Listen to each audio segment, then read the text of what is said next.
সাবেক প্রধানমন্ত্রী, দেশনেত্রী।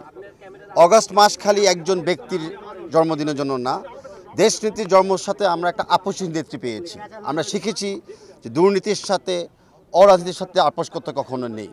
সেই স্মৃতি অ্যান্ড সেই ইন্সপিরেশন পাওয়ার জন্য আমরা আজকে টুর্নামেন্টটা এর সাথে যুক্ত হয়েছি। আমরা বর্তমানে বাংলাদেশে দেখেছি যে অনেক ক্ষেত্রে আমাদের নারীরাই কিন্তু আমাদের সামনে এগিয়ে নিয়ে যাচ্ছে। সেই কথাটা ফুটবলের জন্য সত্য। আজকে আমাদের নারী দলের জন্য কিন্তু বিশ্বে এখন বাংলাদেশকেও চিনে, ফুটবলকেও চিনে। এই সব কিছুর পিছিয়ে কিন্তু যে ভিশনটা ছিল, দেশনেত্রী বেগম খালেদা জিয়া, উনি অনেক আগের ভিশনের ছিল যে নারীদের শিক্ষা উনি উন্মুক্ত করে দিয়েছিল, যে প্রাইমারি স্কুল থেকে হাই স্কুল পর্যন্ত নারীরা ফ্রি এডুকেশন পেয়েছে। সো বাংলাদেশ জাতীয়তাবাদী দল সবসময় দেখতে চায় যে বাংলাদেশের যে আধা জনগোষ্ঠী নারী সমাজকে পিছিয়ে রাখা যাবে না, নারী সমাজকে দমিয়ে রাখা যাবে না। সেটাই হলো আমাদের বাংলাদেশ জাতীয়তাবাদী দলের ভিশন এবং স্পিরিট। সেই ভিশন এবং স্পিরিটকে কেন্দ্র করে আমরা আজকে ফুটবল ম্যাচ উদ্বোধন করতে আসতেছি। আমরা বিশ্বাস করি রাজশাহী ইউনিভার্সিটি থেকে আগামীতে আরও ভালো খ্যাতিমান খেলোয়াড় তৈরি হবে, বিশেষ করে নারীরা। আমরা বিশ্বাস করি ইন্সপিরেশনের সাথে রাজশাহী জেলার থেকেও অনেক ভালো ভালো আগামীতে আমরা তারকা এবং খেলোয়াড়দেরকে আমরা পাবো।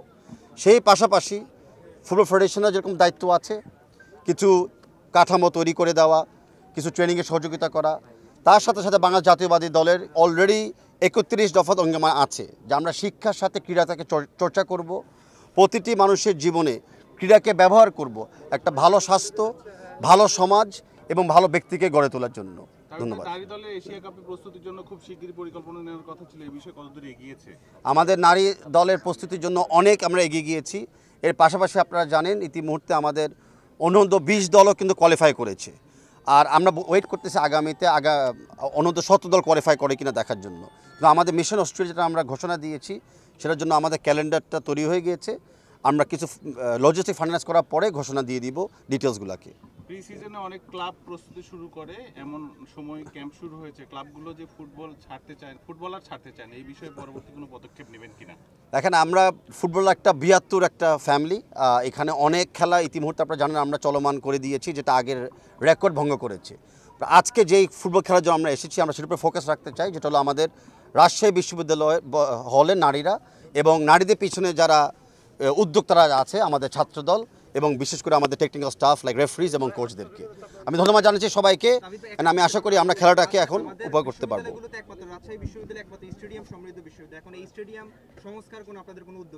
আমি গর্বের সাথে বলছি আজকে যে রাজশাহী বিশ্ববিদ্যালয় অনেক এগিয়ে আছে, যে তারা এরকম একটা স্টেডিয়াম ওনারা পেয়েছে। সেটা আমরা স্মরণ করতে চাই যে শহীদ রাষ্ট্রপতি জিয়াউর রহমানের আমলেই কিন্তু স্টেডিয়ামটা বরাদ্দ পেয়েছিল।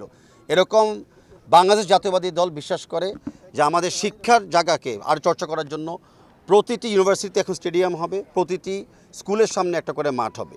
আর বর্তমান যে স্টেডিয়ামটা আমরা দেখেছি, সেটা আমিও বলেছি জাতীয় দল বাংলাদেশ জাতীয়তাবাদীর পক্ষ থেকেও এবং বাংলাদেশ ফুটবল ফেডারেশনের পক্ষ থেকেও বলছি, আমরা এই স্টেডিয়ামটাকে আরও ডেভেলপ করার জন্য এবং স্টেডিয়ামের বাইরে আরও কিছু মিনি স্টেডিয়াম বা ইনডোর স্টেডিয়াম করা যায় কিনা সেটা বিবেচনা আমরা রাখবো। ইতিমুহূর্তে সেই দাবিটা আমি পেয়েছি সাধারণ শিক্ষার্থীদের মাধ্যমে। Thank you.